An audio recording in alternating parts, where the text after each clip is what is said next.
माणसांना असं वाटतंय की खिल्लारमध्ये नाक म्हणजे काय. मग ही नाक म्हणजे तिथं एक आकर्षण झालंय. नमस्कार सर. नमस्कार. आपलं नाव सांगा. माझं नाव नचिकेत संजय काळे, राहणार भवानीनगर, तालुका इंदापूर, जिल्हा पुणे. ओके, ठीक आहे सर. ही कुठल्या जातीची गाय आहे? ही खिल्लारमधली तिकोंडी ब्लड लाईनची गाय आहे. तिकोंडीचा राजा? हो, तिकोंडीचा राजा, तिकोंडीच्या राजाची मुलगी. तिकोंडीच्या राजाची मुलगी. गायचं वय आता 4.5 वर्ष आहे. 4.5 वर्ष वय. 4.5 वर्ष वय. ओके, ठीक आहे. किती वेत झाली सर हिची? गाय आता 4थ्या वेताला गाभण आहे. होय. हो. आता तिकोंडीच्या राजाची मुलगी म्हणजे तुम्ही आयती विकत आणली होती का तुमच्या गायीला भरावला होता? 1 वर्षापूर्वी विकत घेतलेली.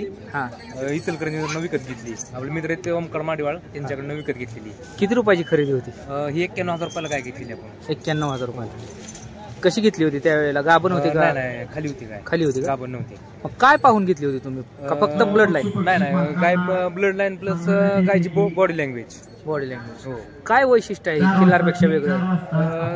नॉर्मल खिल्लारपेक्षा इथं वैशिष्ट्य म्हणजे नाक, बॉडी लँग्वेज, म्हणजे शरीर एकदम तिकोंडी लाईन म्हणलं की एकदम मोठं माप येतं. हा, तिकोंडी तसं एक मोठं माप आहे. आणि गायचे वासरांचं कसं, वासर जास्त करून पालखीच्या व्रत वाढण्यासाठी जी बैल लागतात त्यासाठी हिच्या खोंडांचा उपयोग होतो.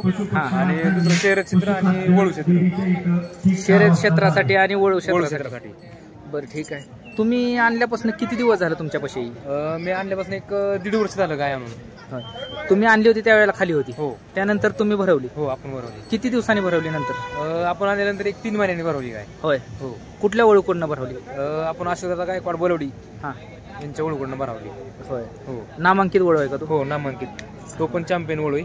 आणि गाय आपली कर्नाटक महाराष्ट्र चॅम्पियन झाली, कनेरी मठला चॅम्पियन झाली, पुशेगावला झाली, पुण्यात बी राहिली, पुण्यात नंबर केला, चॅम्पियन नाही झाली. आणि कर्नाटकमध्ये कंकणवाडी आणि गटप्रभा चॅम्पियन झाली. ओके. रोग बक्षीस किती मारली गायीने? रोग बक्षीस म्हणा गेलं तरी 51,000 रुपयाचं एक बक्षीस मारलं आणि 1 तोळं सोनं. होय. बरं, ठीक आहे. आता हार वगैरे घालून एकदम सजवून तिला आणली आहे. काय प्रदर्शनामध्ये प्रमुख आकर्षण माणसांना पाहून काय वाटतंय? माणसांना असं वाटतंय की खिल्लारमध्ये नाक म्हणजे काय. मग ही नाक म्हणजे तिथं एक आकर्षण झालंय. हा, नाकाचा उंचवटा दिसतोय तिचा. माडगाळ मेंढीला कसं नाक असतं, तसं ही आपल्या गायला एक नाक आहे. बरं. ती तिकोंडी ब्लड लाईन असल्यामुळं नाक आहे गायला. तिकोंडीच्या राजाची पैदास आहे? हो, तिकोंडी राजाची मुलगी. बरं, ठीक आहे. हिचे तुम्ही किती वेत घेतलीत आतापर्यंत? आपल्याकडं आता एक वेत झाले ना. आता आपल्याकडे परत दुसऱ्यांदा गाभण आहे. आता किती महिन्याची गाभण आहे? आता 3 महिन्याची गाभण आहे. 3 महिन्याची. हो. आताच्या वेताला काय झालंय तिला? आताच्या वेताला खोंड आहे. हा खोंड आहे. हा खोंड आहे. हा खोंड आहे. किती महिन्याचा आहे? ही साधारण 4.5 महिन्याचा खोंड आहे. कुठल्या वळूची पैदास आहे? बाजी बैलाची पैदास आहे. बाजी. हो. बरं, ठीक आहे. नाकाचा उंचावटा भरपूर आहे तिला. हो. काय विशिष्ट प्रकारचा खुराक वगैरे काय हिला? हिला खुराकात शेंगदाणा पेंड, सरकी पेंड, गव्हाचा भुस्सा, मकाचा बराटा आणि सोयाबीनचा भुस्सा. आता हे तुम्ही म्हणताय की बाजीची पैदास आहे. आता किती महिन्याचा आहे? 4.5 महिन्याचा. 4.5 महिन्याचा. काय ह्याला मागणी वगैरे झाली का नाही? आता वासराला 1,75,000 रुपयाला मागणी झाली आणि गायला 5.5 लाख रुपयाला. गायीला 5.5 लाखाची मागणी झाली. प्रत्येक प्रदर्शनामध्ये घेऊन येतात तिला? हो, प्रत्येक प्रदर्शनात असते गाय. तिकोंडी राजाची पैदास आहे, हिथंच विषय माणसांना सगळ्या ब्लड लाईन कळते. तिकोंडी राजा म्हणलं की माणसं पुढचं म्हणजे काय विचारत नाही जास्त. म्हणजे एक माणसांना प्युरिटी समजून येते ना. हो, प्युरिटी. आणि गायमधनं पण दिसून येते ना नाकावर. त्या वळूचं माप पण वेगळंच. हो, तो वळू पण महाराष्ट्र कर्नाटक सगळ्यात टॉपचा मापाला ह्याला सगळ्या दृष्टीने. गायचं नाक बघितलं की लोक लगेच म्हणजे तिकोंडी लाईन का.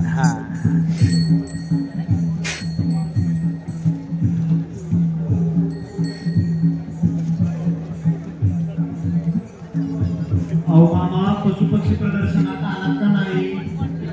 कोटीचा नावाचा घोडा आहे. तसंच कोटी जाताचा जगातील सर्वात छोटा घोडा म्हणजे लड्डू नावाचा घोडा सुद्धा यावेळेस आला आहे बारामती. तसंच आपल्याकडे 1 कोटीचा ब्रीडिंग क्षेत्रातील मोरा ब्रीड मधला भारतातील सर्वात प्रसिद्ध असणारा